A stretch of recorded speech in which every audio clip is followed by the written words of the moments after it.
हरे कृष्णा। आपके ये 12वें सत्र में 12वें अध्याय में आज आपका सभी का स्वागत है। आज का विषय है हमारा भक्ति योग। बहुत महत्वपूर्ण विषय है ये। और इससे पहले भक्ति योग हम शुरू करें, थोड़ा सा स्मरण करें कि कल हमने क्या किया था। 11वें अध्याय में 11वें अध्याय वैसे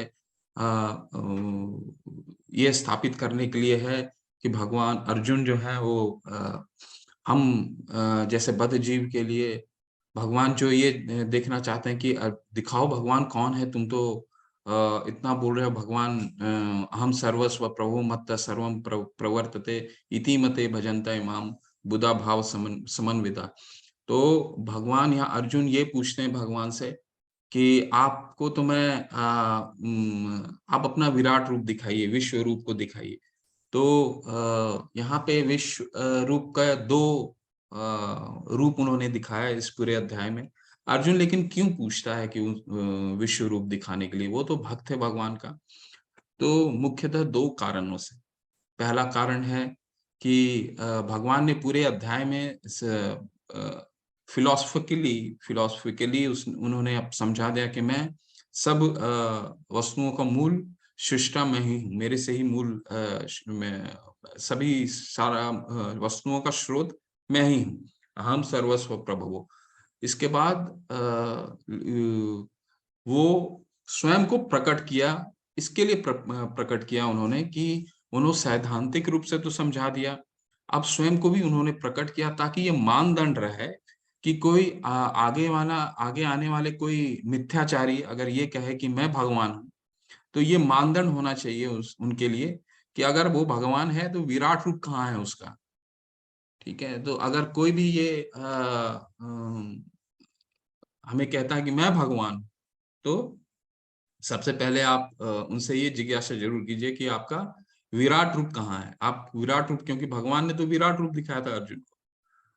ठीक है, तो ये मुख्यतः दो कारण थे। इसके बाद फिर भगवान ने अर्जुन को दिव्य दृष्टि दी, क्योंकि अब भगवान अर्जुन तो भगवान का भक्त था और भक्त को अन्य रूप देखने की इच्छा होती नहीं है। अन्य रूप देखने के लिए भगवान ने उनको दिव्य दृष्टि दी। अब दिव्य दृष्टि उन्होंने दिया, इसके बाद फिर उन्होंने अपना विश्व रूप का दिखाया। और उस विश्व रूप को देखने के लिए और कौन कौन लोग थे, कौन हमें बताएगा? कौन कोई हैंड रेस कर सकता है? कौन कौन लोग देख रहे थे उस विश्व रूप भगवान का? आज का अध्याय हमारा काफी छोटा है, तो आज के अध्याय को हम चर्चा के रूप में थोड़ा विस्तार से करेंगे। और अंत में थोड़ा एक मंगल आरती भी करेंगे जो 4:30 बजे होता है मंदिरों में। तो आपको एक थोड़ा सा कीर्तन क्या होता है जो गुरु अष्टकम करते हैं, वो भी करेंगे बीच में। तो कल के अध्याय में जो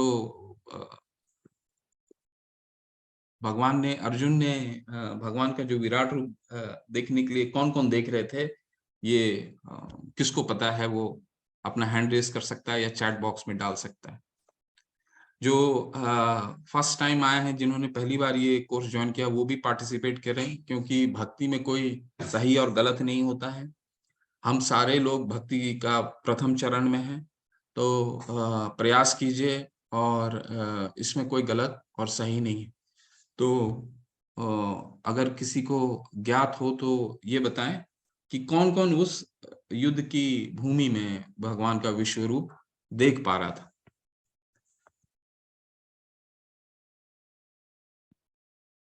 अर्जुन अर्जुन को तो दिव्य दृष्टि दी थी। संजय और अर्जुन, संभव मेहरोत्रा प्रभु जी, बिल्कुल बिल्कुल संजय देवता। हरि बोल। देवता राधा माधव दासी माता जी, हरे कृष्ण। संजय जी, श्रद्धा माता जी और बजरंग बली। बजरंग बली कहीं नहीं आया है माता जी। ठीक है, आप देवता गण देख रहे थे। संजय को, चूंकि संजय को व्यासदेव ने दिव्य दृष्टि पहले दे रखी थी, तो उन्होंने जो आज के डेट में लाइव टेलीकास्ट होता है, उन्होंने लाइव टेलीकास्ट देखा था, क्योंकि व्यासदेव के वो शिष्य थे और उन्होंने उनको दिव्य दृष्टि दी थी। और संजय के अलावा अर्जुन के समकक्ष है भगवान, उनको दिव्य दृष्टि और देवतागण दिव्य दृष्टि दिए थे। इससे पहले अर्जुन भगवान ने बताया था कि ये जो दिव्य दृष्टि ये सब सर्वप्रथम पहली बार ही ये मैं अपने आप को प्रकट कर रहा हूँ। ठीक है, तो ये भगवान ने फिर अपना विकराल रूप दिखाया। और इसमें एक और मुख्यतः बात ये थी कि अर्जुन वहां स्वतः उस रथ पे सवार होकर के खुद ही पूरा ब्रह्मांड जब भगवान ने अपना दिखाया तो असंख्य असंख्य मुंह, असंख्य हाथ, असंख्य पेट, असंख्य आंख, सारे असंख्य, और देवताओं, जितने देवता भगवान ने बोले, भगवान जो बोल रहे थे कि सारे देवता जो हैं वो मेरे से ही उद्भूत हैं, तो वो उन्होंने ये करके भी दिखा दिया। अपने विराट रूप में सारे देवता वहां पे दिख रहे थे और सारे देवताओं का आभूषण था। तो भगवान ने न केवल कहा, सिद्धांतिक रूप से कहा, परंतु यहाँ पे प्रकट, स्वयं प्रकट करके भी दिखाया कि देवता के जो कह रहे हैं वो मेरे मेरे उद्भूत हैं, ये देखो। तो और दूसरी बात ये है कि अर्जुन वहां बैठे बैठे वो ब्रह्मांड का सारा ब्रह्मांड देख पा रहा था। तो प्रभुपाद जी कहते हैं कि ये सिर्फ भक्त ही देख सकता है, और सामान्य क्या कोई वैज्ञानिक देख सकता है? नहीं देख सकता। कोई भौतिक मनुष्य देख सकता है? नहीं देख सकता। एक जगह बैठ के सारा ब्रह्मांड उसने देख लिया। और इसके बाद असंख्य पेट, असंख्य हाथ, असंख्य पांव, असंख्य मुंह। इसके बाद फिर ये दिखाने के बाद अर्जुन जो था वो आश्चर्यचकित हो गया। आश्चर्यचकित का यहाँ जो भाव है, ये भगवान से वो ये आश्चर्यचकित वो आश्चर्य नहीं है जो हम कोई चीज को देख करके आश्चर्य होते हैं। यहाँ पे आश्चर्य एक संबंध है जो भक्त का भगवान से होता है। प्रभुपाद जी अपने तात्पर्य में बताते हैं 12 तरह के संबंध होते हैं, उसमें आश्चर्य भी एक संबंध है। और ये आश्चर्य का क्या मतलब है इस यहाँ पे अर्जुन के लिए? अर्जुन बिल्कुल गंभीर हो गया था, शांत हो गया था, और भयभीत नहीं हुआ था। अभी वो आह्लादित था, मतलब प्रसन्न भी था। एक तो आश्चर्य था क्योंकि भगवान ने अब तक जो बताया था कि देवता भी मेरे उद्भूत हैं, सारा ब्रह्मांड भी है, तो सब वो देख पा रहा था वहां पे। ठीक है, इसके बाद भगवान ने अपना काल रूप दिखाया।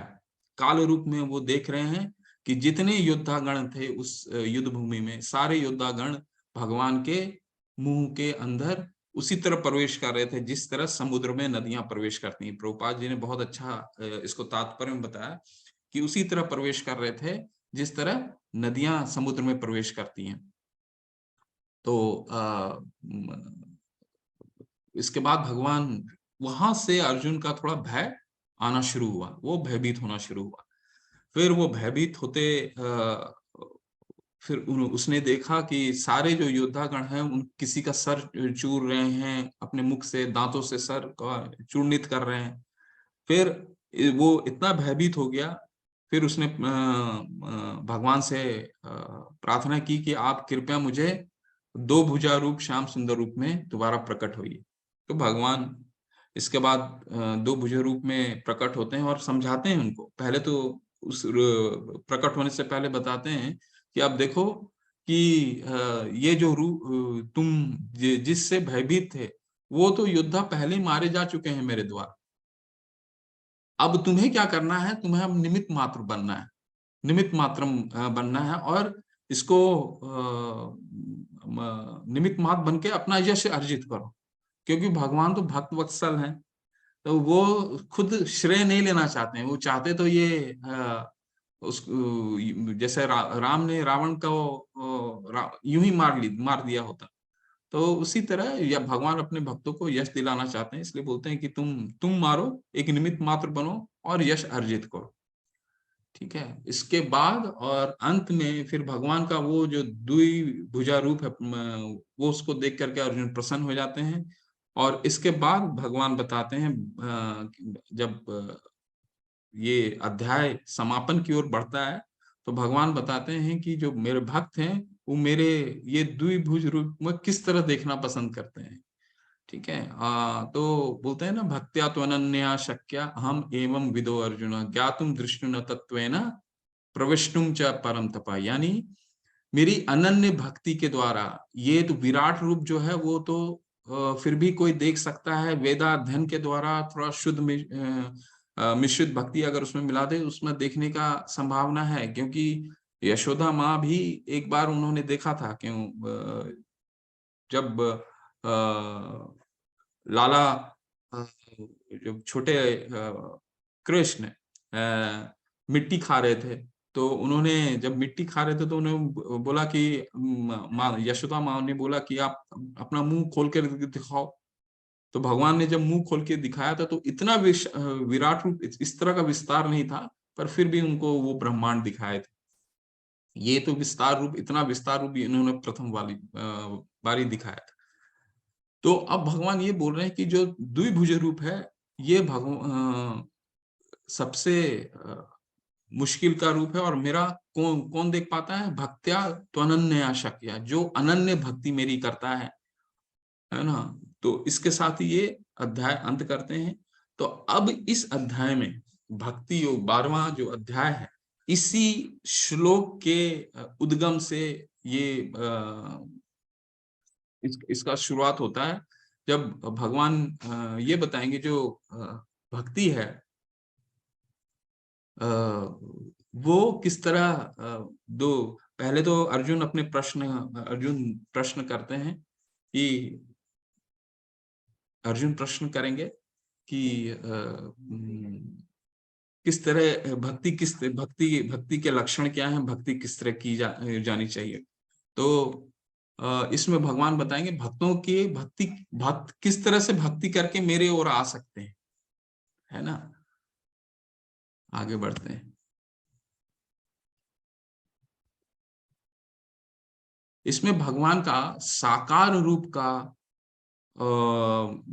वर्णन हुआ। इससे पहले अध्याय कहने से पहले एक छोटा सा कथा बोलता हूं, तो आपको थोड़ा सा कोरिलेट करने में आसानी होगा। एक बार एक कथा है, कथा नहीं, जो प्रभुपाद जी एक अपने डिवोटी के साथ एयरपोर्ट पे थे। तो डिवोट वहां पे दोनों बैठे हुए थे, तो डिवोटी ने वहां पे एक एयर होस्टेस जा रही थी, काफी सुंदर थी। तो उसको डिवोटी देख करके जो वहां भक्त थे प्रभुपाद जी, तो भक्त जो एयर होस्टेस को देख करके काफी आकर्षित हो रहे थे, मतलब एक टक से ही उसको देखे जा रहे थे। तो प्रभुपाद जी उनको देखते हुए देख लिए, तो उनको भी थोड़ा शर्म जैसा आ गया भक्त को, क्योंकि गुरु के सामने बैठा हुआ था। तो फिर भगवान प्रभुपाद जी ने पूछा आप उनको भक्त को कि आपको ये बहुत सुंदर दिख रही हैं। तो वो कुछ नहीं बोल पाए, क्योंकि वो तो खुद ही बहुत ही एम्बेरस फील कर रहे थे।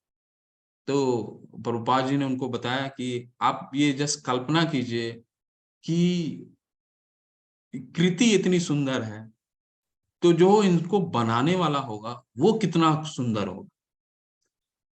तो देखिए भक्त एक देखने का, भक्त का नजरिया कैसा रहता है। तो प्रभुपाद जी ने ये बताने की कोशिश की कि जो कृति, जो मालिक है उसका जो बनाया हुआ कृति है वो इतना अगर सुंदर है, तो मालिक कितने खूबसूरत होंगे।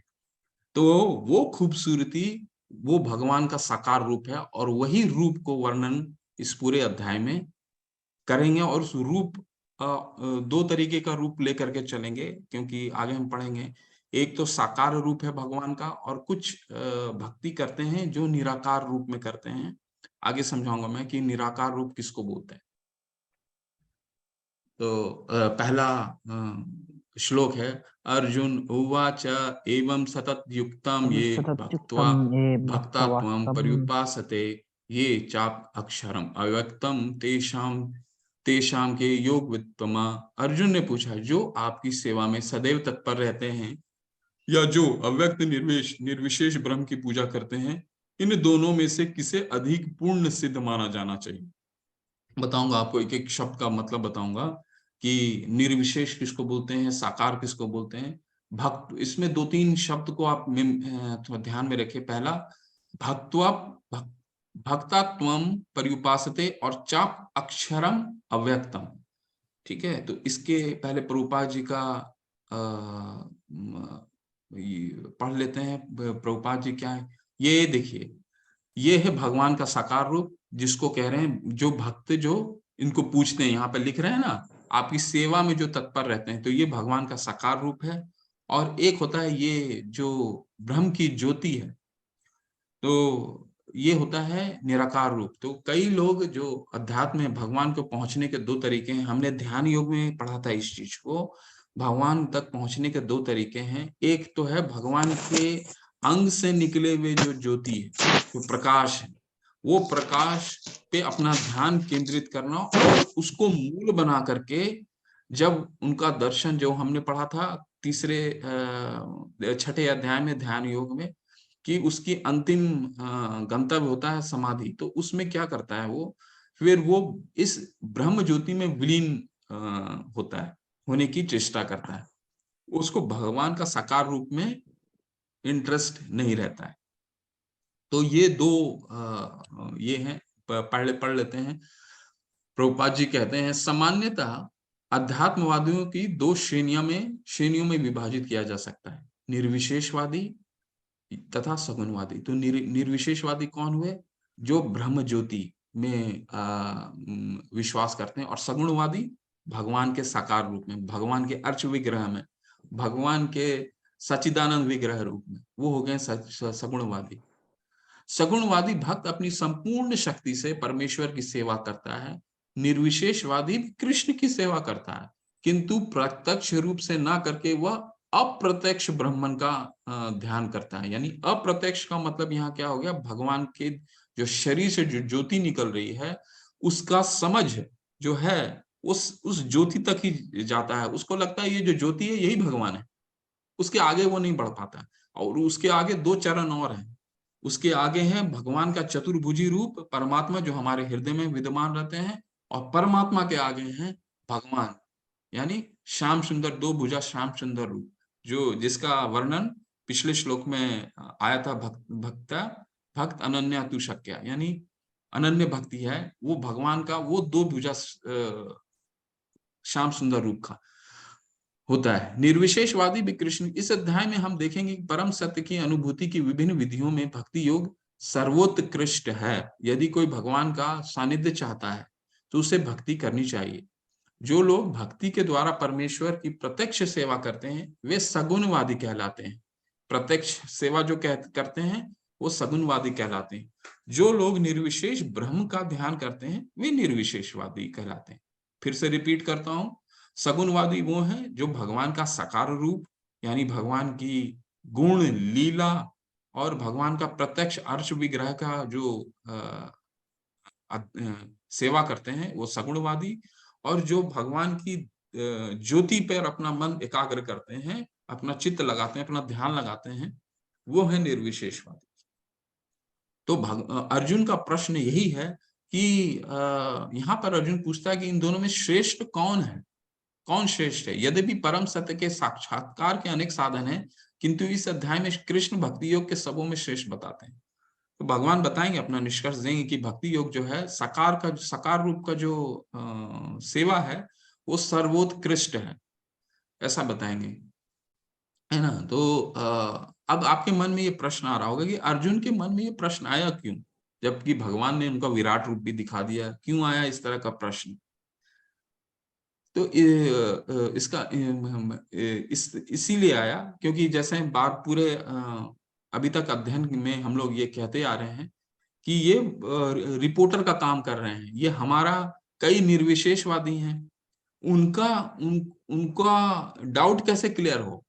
तो यहाँ पे पग पग पर हर अध्याय में अर्जुन हर एक सेगमेंट, सोसाइटी का हर एक सेगमेंट जो है उसको एड्रेस करते हुए ये बात कह रहे हैं। तो ये निर्विशेषवादी के लिए है कि निर्विशेषवादी को भी क्लैरिफाई हो जाए कि भगवान का मत क्या है। तो दूसरे में भगवान अब अर्जुन को उत्तर देंगे कि कौन श्रेष्ठ है, निर्विशेषवादी या सगुणवादी। श्री भगवान उवाच मय्यावेशमनो ये माम नित्य युक्त उपासते श्रद्धया पर्युपेतास्ते मे युक्तमो मता। श्री भगवान ने कहा, जो लोग अपने मन को मेरे साकार रूप में एकाग्र करते हैं और अत्यंत श्रद्धा पूर्वक मेरी पूजा करने में सदैव लगे रहते हैं, वे मेरे द्वारा परम सिद्ध माने जाते हैं। तो इसमें भगवान ने अपना मत दे दिया कि मैयावेश मनो, मैयावेश जो शब्द है यहाँ पे, ये सकार रूप का प्रतिपादन करता है, यानी मेरे सकार रूप का जो पूजन कर रहे हैं। देखिए ये जो चित्र है, ये चित्र में भगवान का कितना सुंदर अर्श विग्रह है। ये मायापुर है, अगर कहीं कभी आपको जाने का मौका मिले तो ये मायापुर के अर्श विग्रह है। तो ये जो भगवान यहाँ बता रहे हैं कि जो कृष्ण भावनामृत में कार्य करता है, जो भगवान की निरंतर श्रद्धा पूर्वक उनकी पूजा करता है, वो भगवान के साकार रूप में ही मन को एकाग्र करता है।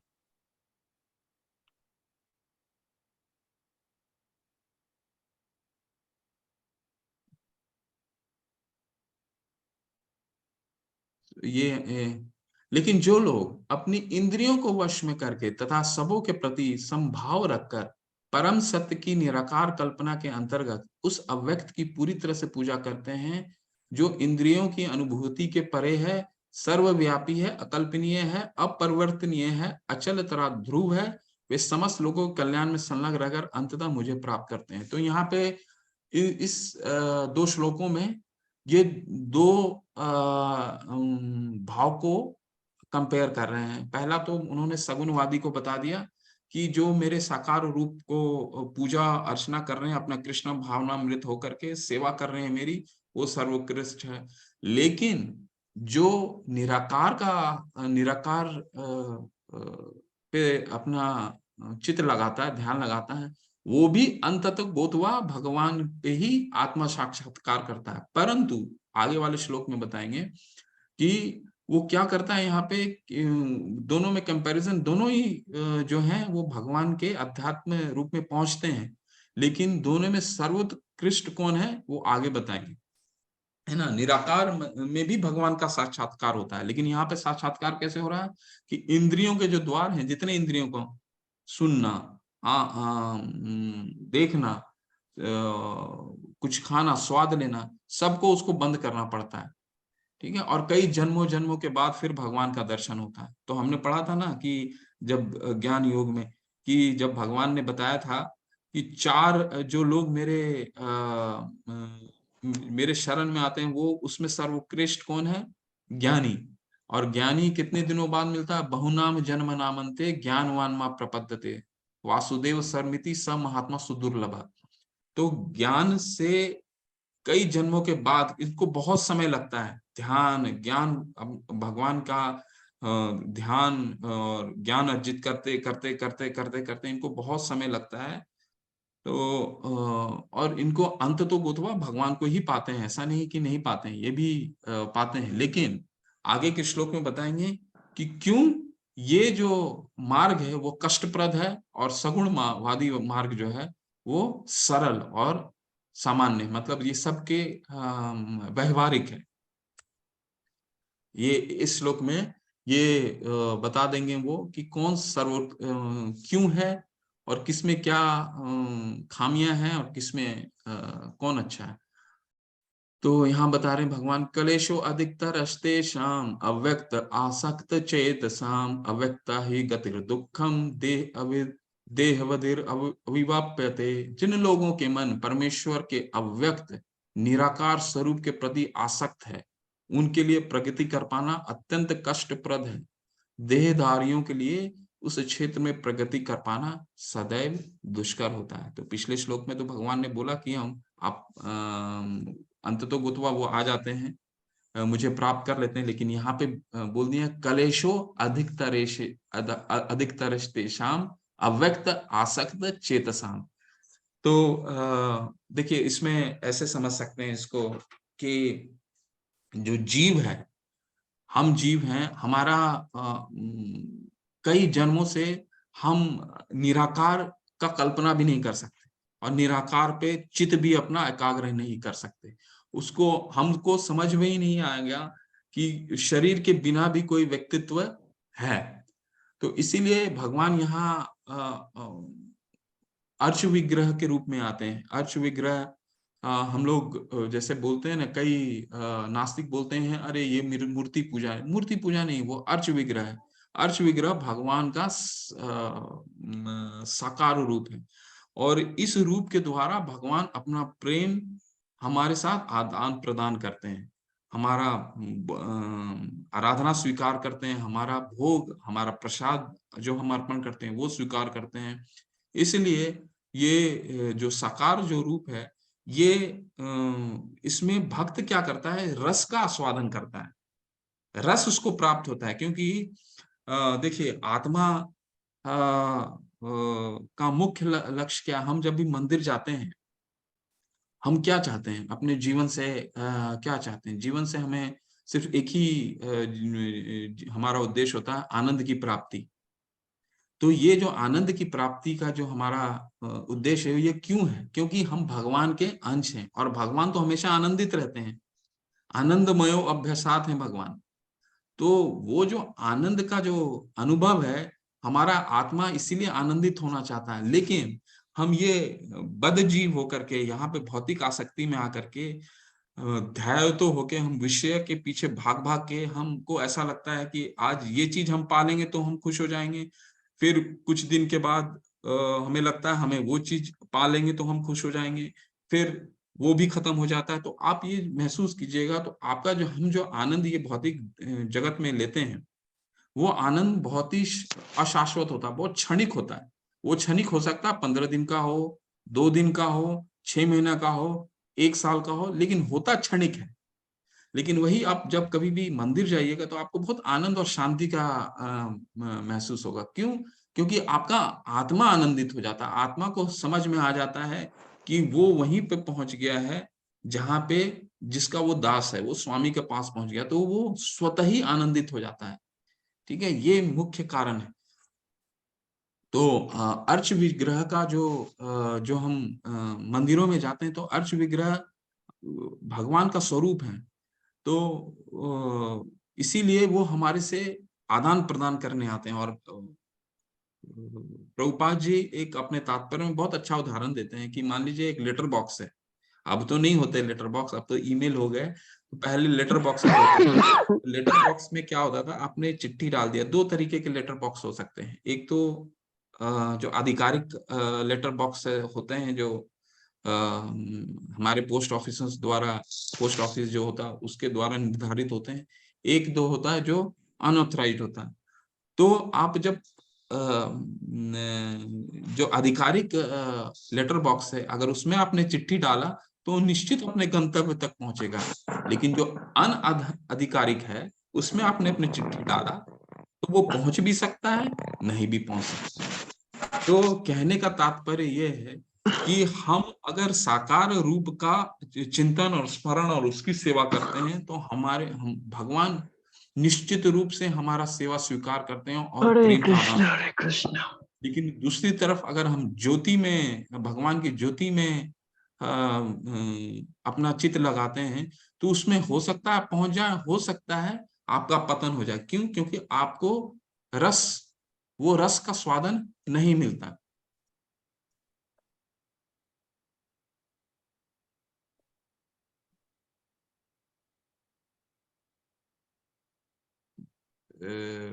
डॉक्टर साहब, हरे कृष्णा, आपका हैंड रेस बाद में ले लेते हैं। एक बार आपने हैंड रेस किया है, कुछ पूछना चाहते हैं क्या?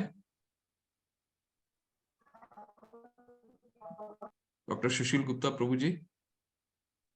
जी प्रभु जी, मैंने कहा को होस्ट बना दीजिए तो मैं निगरानी करता रहूंगा, डिस्टरबेंस नहीं होगा।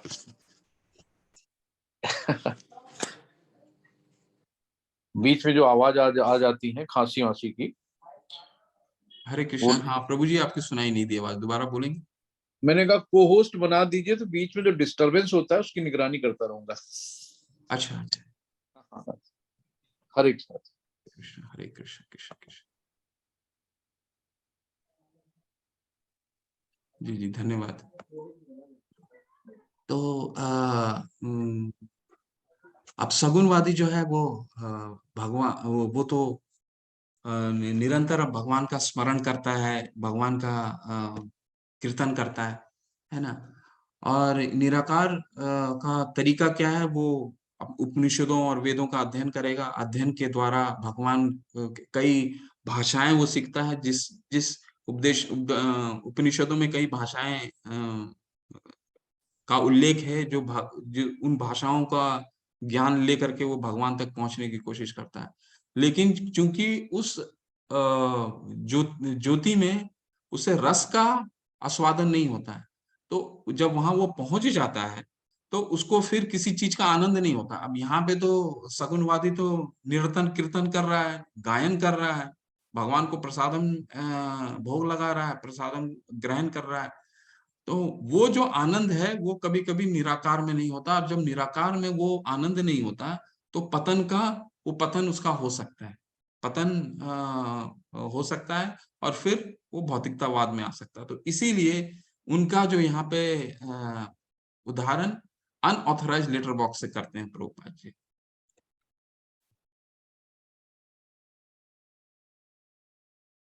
अब यहाँ पे भक्त के कुछ कुछ लक्षण बताएंगे, है ना? तो आगे बढ़ते हैं। ये तु सर्वाणि कर्माणि मयि सनस्य मत्परा अनन्येनैव योगेन मां ध्यायन्त उपासते तेषाम् अहं समुद्धर्ता मृत्यु संसार सागरात् भवामि न चिरत् पार्थ मयोवेशित चेतसाम्।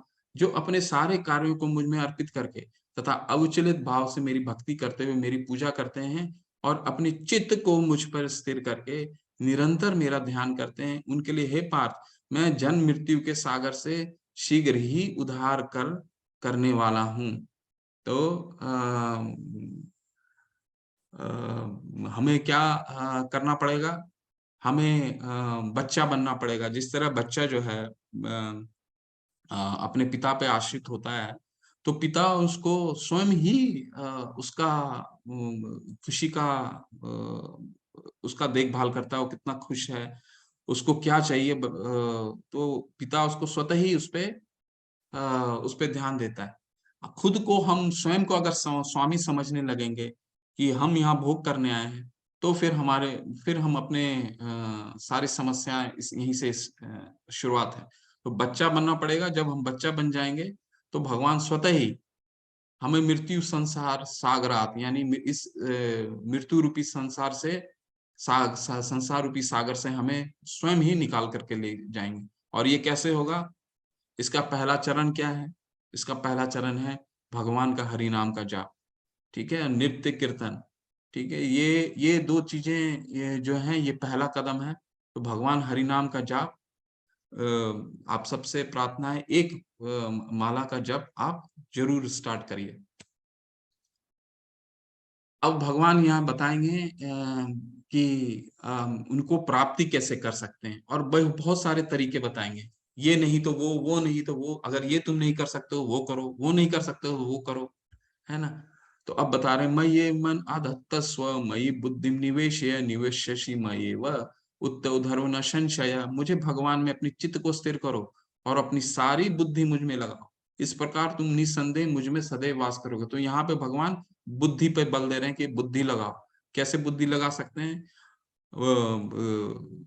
हम भगवान का निरंतर जप कर सकते हैं। जप करके हम शुद्धता मिलेगी, है ना? दूसरा, हम प्रसादम भगवान को भोग अर्पित कर सकते हैं और भगवान का जूठन जो प्रसादम के रूप में ग्रहण करके उस वो हमें शुद्धि देगा। उस तरह से बुद्धि का इस्तेमाल कर सकते हैं, ठीक है। भगवान का अर्च विग्रह का दर्शन करके हम शुद्ध हो सकते हैं। अब हमारे मन में कई बार ये प्रश्न आता है कि जब हम भोग अर्पित करते हैं तो भगवान तो भोग नहीं ग्रहण करते, हम जैसा लेके जाते हैं वैसे ही लेकर के वापस आ जाते हैं। बस बहुत लोग के मन में ये प्रश्न आता है, आ सकता है। तो हम हमेशा कोई भी चीज अपनी आध्यात्मिक भौतिक दृष्टि से देखते हैं। भगवान की दृष्टि जो है वो आध्यात्मिक है और हमारे जैसा भौतिक नहीं है। तो ब्रह्मा जी ने बोला है, अंगानी अंगानी सकलेन्द्र वृत्ति मंती, मतलब भगवान अपनी किसी भी इंद्रिय से कोई भी कार्य कर सकते हैं। हाथ से खाना खा सकते हैं, पैर से खाना खा सकते हैं, अपनी बुद्धि से खाना खा सकते हैं, अपनी आंखों से खा सकते हैं, अपने मुंह से भी खा सकते हैं। तो हमारी जैसी इंद्रिय नहीं है भगवान की, जो किसी भी अंग से, अंगानी या सकलेंद्र वृत्ति मंती, किसी भी अंग से वो कोई भी कार्य कर सकते हैं। तो भगवान की जो, भगवान उसमें दृष्टिपात करने से ही वो ग्रहण कर लेते हैं, ऐसा हमें मानना है।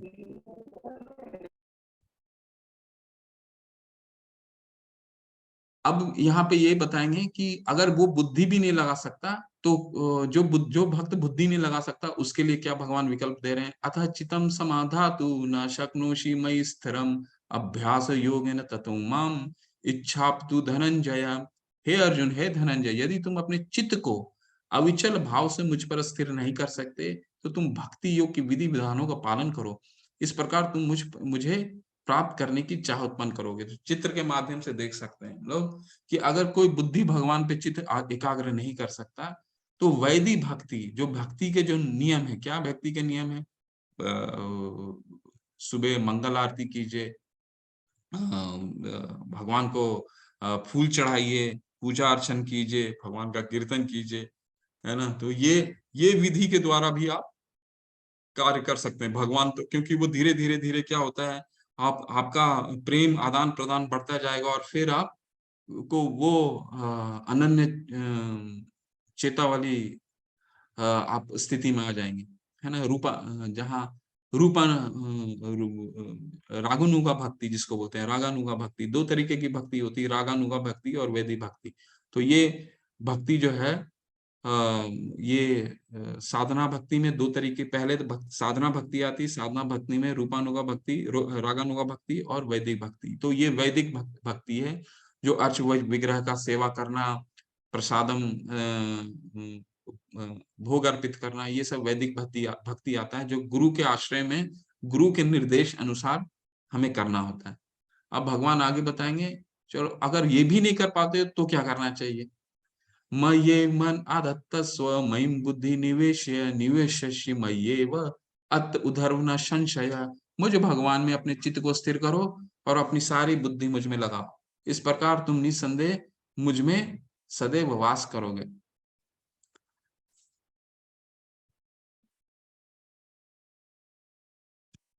अच्छा, ये पीछे चला गया। हाँ, ये है अब उसके लिए जो वैदिक भक्ति भक्ति भी नहीं कर सकता।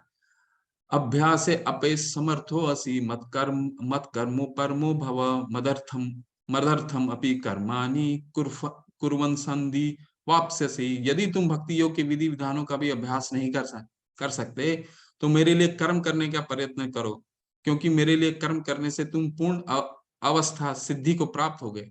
तो यहाँ पे जो बुद्धि भी नहीं लगा सकता, इसके बाद उसको भगवान ने बोला कि चलो तुम बुद्धि नहीं लगा सकते, तुम वैदिक भक्ति करो, मेरी पूजा अर्चना करो, वो भी नहीं कर सकते, तो अपने कर्म, मेरे पे कर्म करने मेरे लिए कर्म करो। ठीक है, मेरे लिए कर्म करने का क्या मतलब, अगर आप बिजनेस में हैं तो दान कीजिए ने, और या फिर मान लीजिए कृष्णा भावनामृत में जो प्रचार प्रसार में लगे हैं, किसी तरह का सेवा अर्पण कीजिए। जैसे हमारे मंदिर है, अपना मैंगलोर का मंदिर है, कई ऑनलाइन ऑनलाइन कक्षाएं होती रहती हैं, उसमें एडमिन का कार्य कर सकते हैं आप। तो इस तरह आप भगवान के लिए कर्म कर सकते हैं, बहुत बहुत जिसमें आपकी भौतिक आसक्ति नहीं है।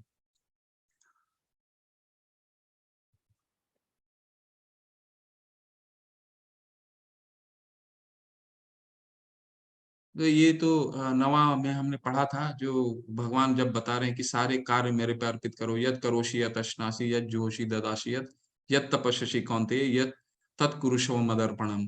जो भी कुछ करते हो, खाते हो, जो अर्पित करते हो, मुझे दान देते हो, जो भी तपस्या करते हो, मुझे अर्पित करते हुए करो।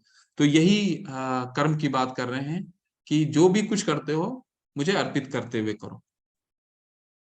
अगर वेदी भक्ति नहीं भी करते हो तो ये करो। आप बोल रहे हैं कि अब कर्म भी नहीं करते हो तो भी क्या करना चाहिए, उसका विकल्प दे रहे हैं भगवान। अथैतदपशक्तो अशि कर्तुमद्युममाश्रिता सर्व कर्म फलम त्यागम तप ततम कुरु यतात्मना। अगर हालांकि आप इस चेतना में काम करने से असमर्थ हो, तो अपने काम के सभी परिणामों को त्याग देने की कोशिश करें और आत्मस्थित होने की कोशिश करें। तो अगर कर्म नहीं हो रहा है, तो कर्म के फल को त्याग दीजिए। जैसे देश सेवा है, समाज सेवा है, अपने कमाई, अगर आप कोई कमाई कर रहे हैं, उसके कमाई का गाढ़ा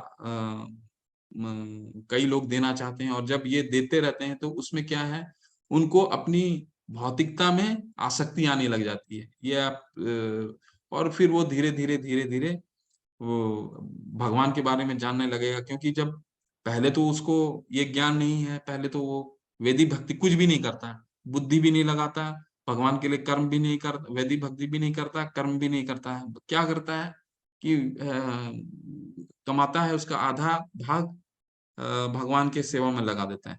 लेकिन ये लगा इससे क्या हुआ कि वो जो भौतिक आसक्ति है उसको अपने पैसे के प्रति, वो उससे वो दूर होता जा रहा है।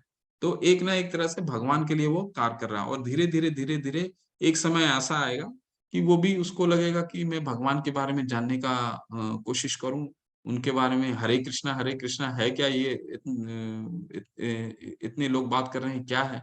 और धीरे-धीरे वो स्वतः उस वैदिक भक्ति में आएगा और फिर आगे चल जाएगा। तो ये भी एक तरीका भगवान बताते हैं। अब भगवान आगे बताएँगे ये भी नहीं हुआ तो क्या करना है? तो बहुत ऑप्शन बता रहे हैं।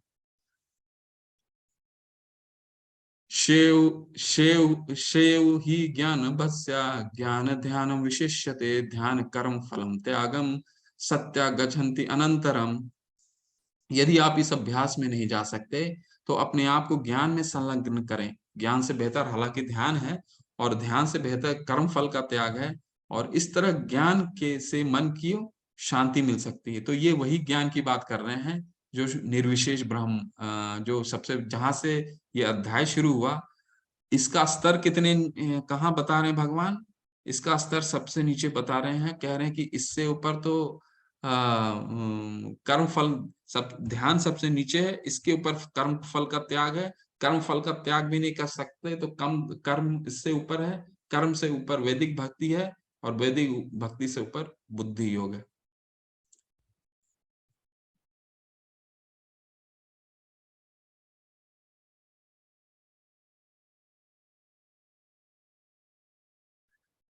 मेरा ऐसा भक्त जो सामान्य कार्यकलापों पर आश्रित नहीं है, जो शुद्ध है, दक्ष है, चिंता रहता है। अब भगवान उन भक्तों की गुण का वर्णन करेंगे अभी, जिस गुण के द्वारा वो भगवान उसको भगवान उसको अपनाते हैं। वो गुण का भक्तों के गुण का, लक्षणों का वर्णन करेंगे। तो मेरा ऐसा भक्त जो सामान्य कार्यकलापों पर आश्रित नहीं है, जो शुद्ध है, दक्ष है, चिंता रहित है, समस्त कष्टों से रहित है, और किसी फल के लिए प्रयत्नशील नहीं रहता, मुझे अतिशय प्रिय है।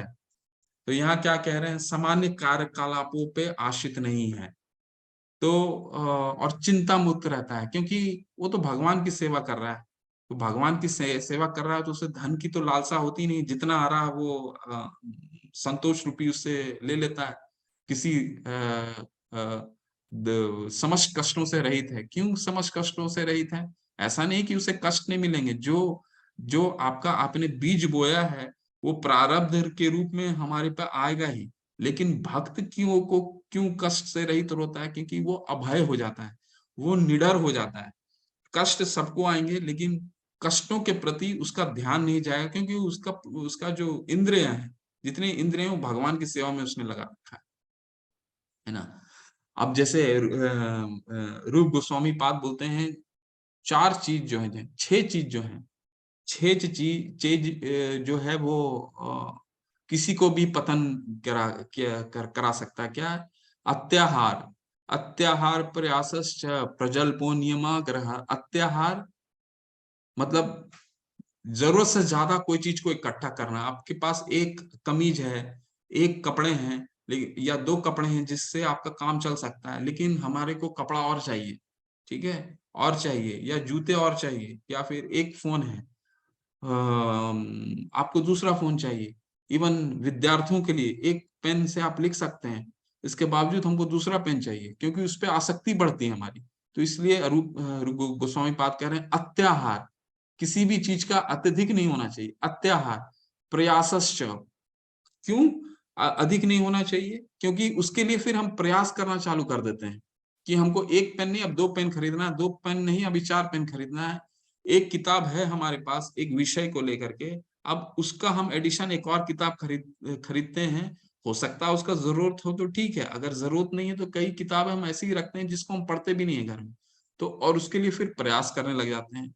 ठीक है, तो ये दो चीज हुआ। फिर बोलते हैं प्रजल्पो नियमाग्रह। प्रजल्पो मतलब हम जो गॉसिप करते हैं, जो सांसारिक बातें करते हैं, जिसका कोई कोई ये नहीं है, राजनीतिक बातें करते हैं किसी दल के, कई बातें, मतलब ये हमारा काफी समय इसमें व्यर्थ होता है। अत्याहार प्रयासश्च प्रजल्पो नियमाग्रह। नियमाग्रह मतलब जो हमारे गुरु ने दे रखा है, जो वैदिक भक्ति है, उस आग्रह को हम तोड़ते हैं। चौथा बोलते हैं जनसंग। जनसंग मतलब हमारा संग कैसा है। तो वो इंग्लिश में कहते हैं ना, you are known by your friends. तो जनसंग, आपका संग कैसा है? अगर संग का खराब है या संग आपका उचित नहीं है, तो उस पे आपका जीवन पे बहुत प्रभाव पड़ता है। लौलियम च, लौलियम मतलब लालच। ठीक है, किसी चीज के प्रति लालच, वो लालच कुछ भी हो सकता है, जरूरी नहीं कि पैसा हो, पैसा जरूरी नहीं है। लालच लालच लालच किसी भी चीज का है। ये जो छह चीजें हैं ये हमारे पतन का कारण होता है। अत्याहार प्रयासश्च प्रजल्पो नियमाग्रह जन संगा लौल्यम च षड्भी भक्ति विनिश्यति। तो ये जो छह चीजें हैं ये हमें ध्यान से करना है। अत्याहार, प्रयास उसके लिए नहीं करना है।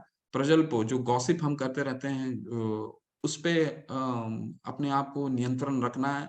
नियमाग्रह, हमारे जो वेदों में शास्त्रों में लिखा है, गुरु ने बोला है, उस उस नियम को तो नहीं तोड़ना है। जनसंग नहीं रखना है। लॉलियम च मतलब अपने आप को जितना आप रेगुलेट कर सकते हैं, आपकी भक्ति उतनी दृढ़ होगी। मेरा ऐसा भक्त है जो सामान्य कार्यकलापों पर आश्रित नहीं है, जो शुद्ध है, दक्ष है, चिंता रहित है, समस्त कष्टों से रहित है और किसी फल की प्रश्न नहीं। मुझे आगे बढ़ते हैं। जो किसी से द्वेष नहीं करता, लेकिन कभी सभी जीवों का दयालु मित्र है। द्वेष क्यों नहीं कर रहा है? क्यों नहीं द्वेष करता है? क्योंकि वो समझता है कि अब मान लीजिए अपने शत्रु को भी समझता है, तो वो अपने आप ही पहले वो देखता है कि जरूर मैंने कुछ ऐसा करा होगा जिसके कारण भगवान ने मेरे ये मेरे मुझे ये शत्रु के रूप में सामने इन्होंने दे रखा है। तो इसलिए वो द्वेष नहीं करता, क्योंकि वो भी भगवान का, उस सामने वाले को भी अब उसको मालूम है कि वहां भी भगवान विद्यमान है उसके हृदय में। जो अपने को स्वामी नहीं मानता है, वो तो स्वामी नहीं मानता है। क्यों? क्योंकि वो अपने आप को भगवान का दास मानता है।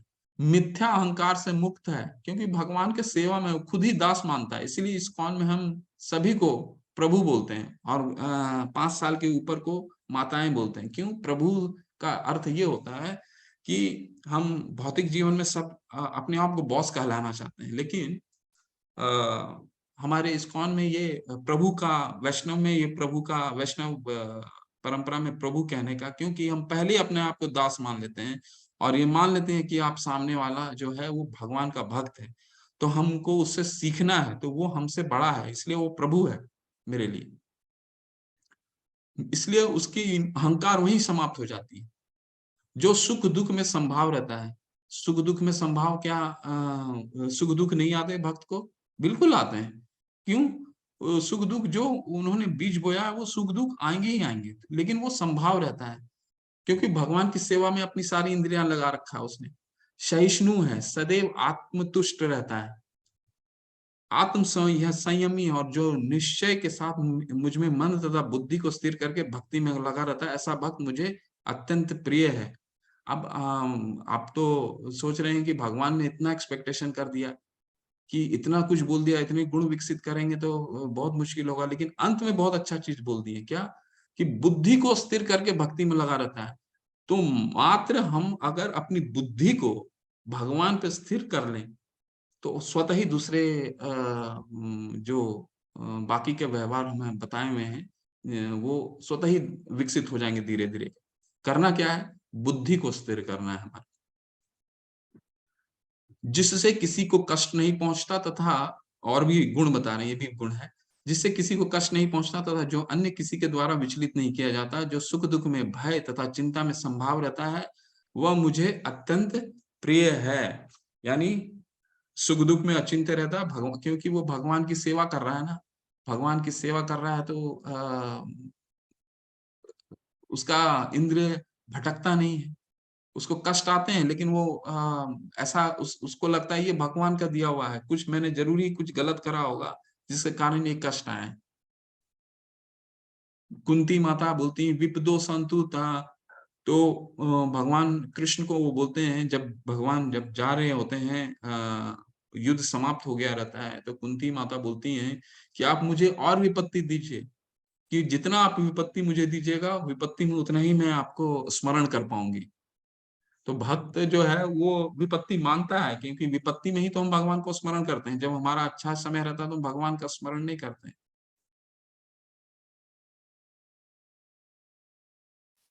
ये चित्र के माध्यम से बताएँगे क्या है। जो न कभी हर्षित होता है, न शोक करता है, जो न पछताता, न इच्छा करता तथा शुभ तथा अशुभ दोनों प्रकार की वस्तुओं का परित्याग कर देता है, ऐसा भक्त मुझे अत्यंत प्रिय है।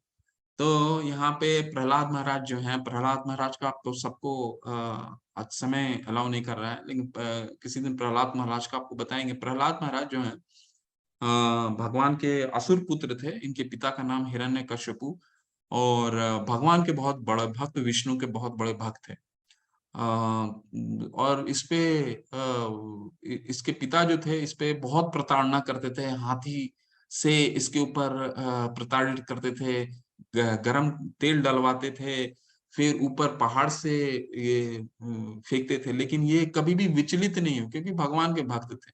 क्यों करते थे ऐसा उसके पिता जो असुर पिता थे हिरण्यकशिपु क्योंकि वो स्वयं को भगवान बोलना चाहते थे, लेकिन ये तो भगवान के भक्त थे। तो इन्होंने बहुत प्रताड़ना किया लेकिन ये कभी भी हर्षित नहीं होते थे, शोक नहीं करते थे, कभी भी किसी चीज़ का पछतावा नहीं था। अपने पिता को वो पिता के रूप में ही आदर भी करते थे। और अंत में जब उन्हीं के हम लोग नरसिंह देव की आरती करते हैं ना,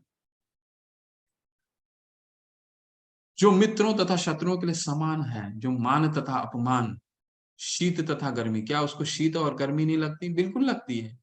बट वो इससे परे हो चुका होता है। वो इस चिंता से परे हो चुका होता है कि गर्मी है, मान है, अपमान है, शुभ है, अशुभ है ना? अब वो गंगा स्नान में अभी गंगा स्नान का समय है ना, गंगा स्नान में जाने के लिए पवित्र होने का इच्छुक नहीं रहता क्योंकि वो भक्त है, भक्ति कर रहा है। ऐसा नहीं अशुभ हो गया कुछ यानी बिल्ली ने रास्ता काट लिया और भगवान भक्ति के लिए वो प्रसादम लेकर के जा रहा है और रुक गया, नहीं। वो भक्ति कर रहा है, भगवान को भोग चढ़ाना है, उसके लिए शुभ-अशुभ नहीं है। यश-अपयश में संभाव रहता है, क्योंकि उसको तो मालूम है वो भगवान का दास है, तो उसके लिए कोई यश नहीं है, कोई अपयश नहीं है। जो दुसंगति, दूषित संगति से सदैव मुक्त रहता है, तो जल जो हमने बताया था जनसंग नहीं करता है और उसको कोई अगर जनसंग में कोई दूषित भी करना चाहता है तो भक्त तो दूषित होता ही नहीं। जो सदैव मौन और किसी भी वस्तु से संतुष्ट रहता है, जो किसी प्रकार से घर-बार की परवाह नहीं करता है। 1 बेडरूम हॉल किचन है, उसी में खुशी है। ये नहीं कि हमें आज मुझे 1 बेडरूम हॉल किचन है, कल उसको अपना सारा प्रयासश्च बोले ना जो प्रयासश्च अत्याहार प्रयासश्च आपका 1 बेडरूम हॉल किचन में काम हो रहा है, उसमें आप संतुष्ट रहिए। उसको 2 बेडरूम हॉल किचन में उसका अगर आप लेने जाएँगे उसके लिए आप प्रयासश्चय करेंगे। इसलिए संतुष्ट रहना और मौन का रहने का मतलब ये नहीं है कि वो म वो कृष्ण कथा में अपना जीवा को समर्पित करता है। वो प्रजल्पों पे नहीं करता है, ये राजनीतिक बातों के लिए नहीं करता है। किसी की बार की परवाह नहीं करता, लेकिन कर्तव्य निभाता है। जो ज्ञान में दृढ़ है और जो भक्ति में संलग्न ऐसा पुरुष मुझे अत्यंत प्रिय है। तो ये जो चित्र देख रहे हैं दुर्वासा मुनि का है। दुर्वासा मुनि अम, काफी क्रोधित, इनका भी एक बहुत बड़ा कथा है। अभी बोलेंगे तो काफी समय हो जाएगा। ये काफी क्रोधित रहते थे और उन्होंने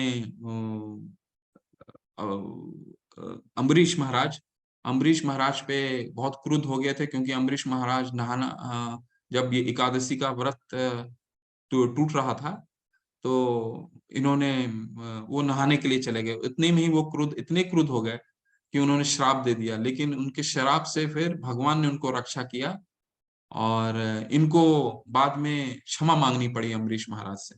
ये बहुत लंबी स्टोरी है, कथा है।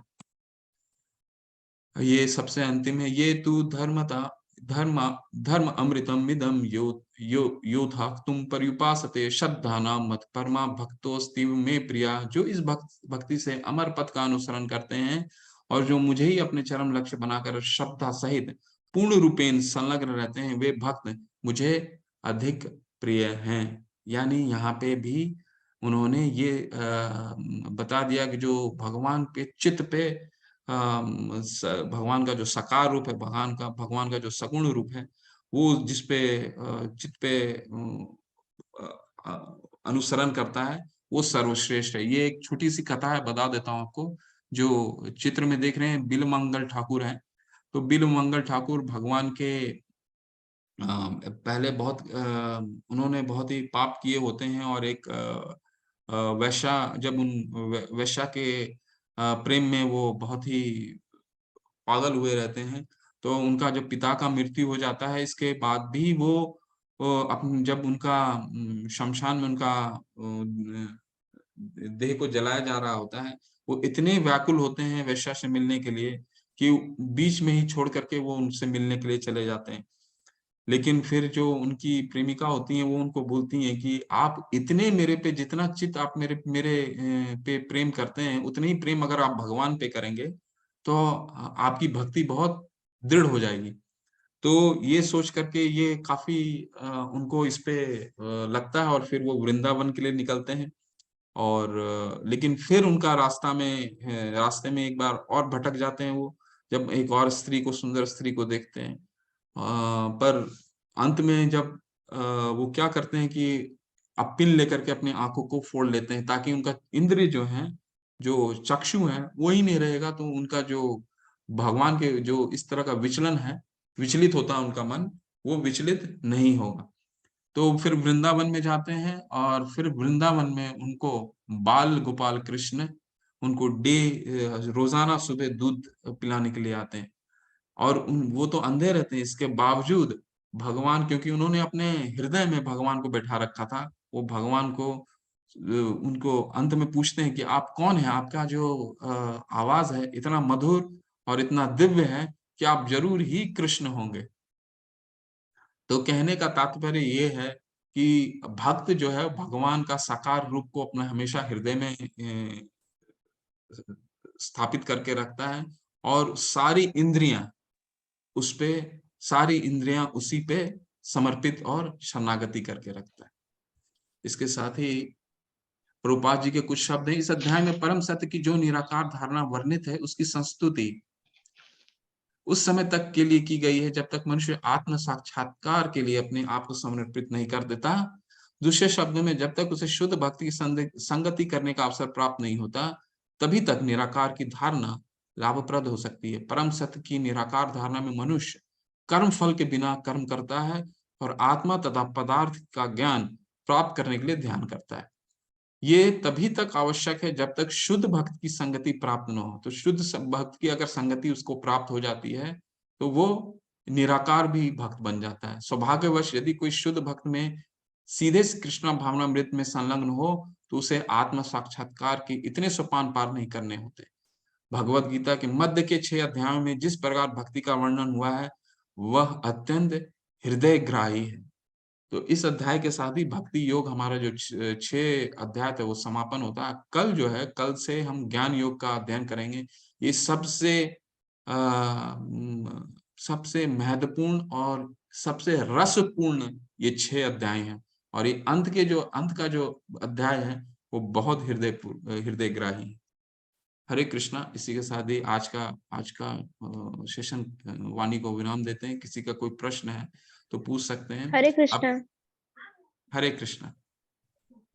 हरे कृष्णा प्रभु जी। प्रभु जी, हम ये पूछ रहे थे कि जो तुलसी का जप करने को आप बोले हैं, तो एक बार मैंने आपसे और पूछा था इसके बारे में। ये हम कह रहे हैं कि जैसे कि जो लोग लहसुन प्याज खाते हैं जिस घर में, और जिस घर में लोग थोड़े मांसाहारी हैं, तो वो घर नहीं कर सकता है क्या? मतलब मैं वो नहीं हूँ, लेकिन हमारे घर में लहसुन प्याज का सेवन होता है बराबर, और माता जी, लोग अंडे वंडे का सेवन करते हैं। मतलब मैं तो शुद्ध शाकाहारी हूँ, माता लेकिन जी बाकी आपसे अन्य सदस्य ऐसे नहीं है। प्रार्थना है कि आप पहले नीम के माला से कीजिए। किंतु अगर आप नहीं हैं तो कोई तकलीफ नहीं। नहीं है। अगर आप शाकाहारी हैं तो आप बिल्कुल कर सकते हैं। बट कोशिश कीजिए कि नीम का माला से शुरुआत करें। आप माला करते हैं माता जी, जरूर कीजिए माला। आप तुलसी माला भी कर सकते हैं, कोई दिक्कत नहीं है, बिल्कुल कोई दिक्कत नहीं है। आप शुद्ध हैं तो आप कर सकते हैं, उसमें कोई तकलीफ नहीं। लेकिन हाँ, नीम हाँ। नीम नीम का अगर आप तुलसी का अगर आप करते हैं तो काफी नियमों का पालन करना बहुत जरूरी है। तो अगर नहीं भी कर रहे हैं तो नीम का माला कर सकते हैं। फिर भी कोई दिक्कत नहीं। अगर आपने तुलसी ला रखा है तो कीजिए, कोई तकलीफ नहीं। आप शुद्ध रहिए बस।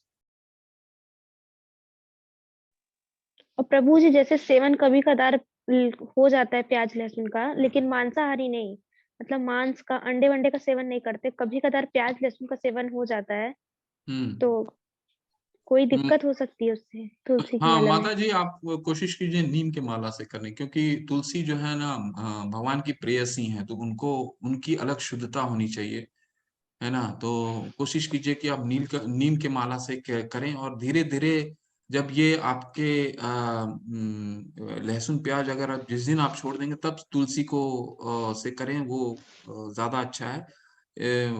इसलिए अभी नीम का माला से कीजिए, दोनों में कोई फर्क नहीं है। लेकिन तुलसी जो है बहुत शुद्ध है और भगवान की प्रेयसी है ना। तुलसी को हमको एक्चुअली एक साकार रूप में उनकी सेवन करनी चाहिए। ये नहीं कि हम एक औषधि के रूप में या फिर एक वनस्पति के रूप में उनको देखते हैं, नहीं। वो एक साकार रूप है भगवान का, उनको उसी तरह देखना है जैसे हम एक साकार रूप को देखते हैं, उसी तरह सेवन करना है उनको, है ना। तो हम सिर्फ बीट नहीं देखना है, एक तुलसी को एक साकार रूप में, एक उनकी एक रूप है जो भगवान की बहुत प्रेयसी है। तो इसीलिए तुलसी का बहुत महत्व है, और उसको शुद्धता तो चाहिए माता जी, बिल्कुल उसमें। इसलिए आपको नीम का माले से कीजिए, वो अच्छा है अगर प्याज लहसुन का सेवन कर रहे हैं तो। और प्रभु जी, ये पूछना है कि मतलब हमारे घर के जो अन्य सदस्य और महिलाएं हैं, वो एकादशी का व्रत रहती हैं और तुलसी जी का पूजा भी करती हैं। तो कोई मतलब दिक्कत तब नहीं है कि जैसे तुलसी जी हैं हमारे घर में, गमले में लगी हुई हैं, और उनका पूजा उजा होता है एकादशी पे। बिल्कुल बिल्कुल कीजिए माता और जी। उसमें कोई नहीं है।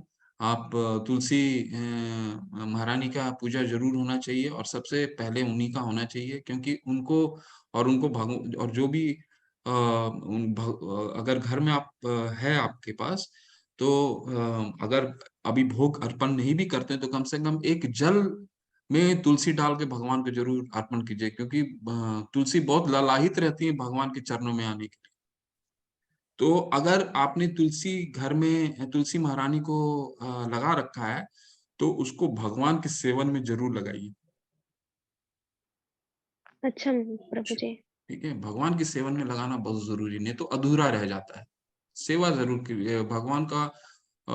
भोग जब भी कुछ पानी भी चढ़ाते हैं तो पानी में तुलसी डाल के दीजिए। अदरवाइज भी तुलसी महारानी को किसी ना किसी तरह तोड़ के हल्के से तोड़िए, उसको बहुत ही अच्छे से उनको रखिए, रख करके उनको तोड़ करके आप भगवान पे चढ़ाइए। हाँ प्रभु द्वादशी जी, के दिन मंदिर भी चढ़ता है। द्वादशी के दिन बिल्कुल मत कीजिएगा। द्वादशी में तुलसी जी का नहीं होता है, तुलसी महारानी को नहीं तोड़ा जाता है एकादशी के बाद वाले दिन। अच्छा जी। जी तो हम नीम की माला से करना शुरू करें ना जी जी, प्रभु जी? नीम के माला से कीजिए माता जी अभी। और जी, अति अति धन्यवाद प्रभु जी। कीजिए। हरे कृष्णा। हरे कृष्ण।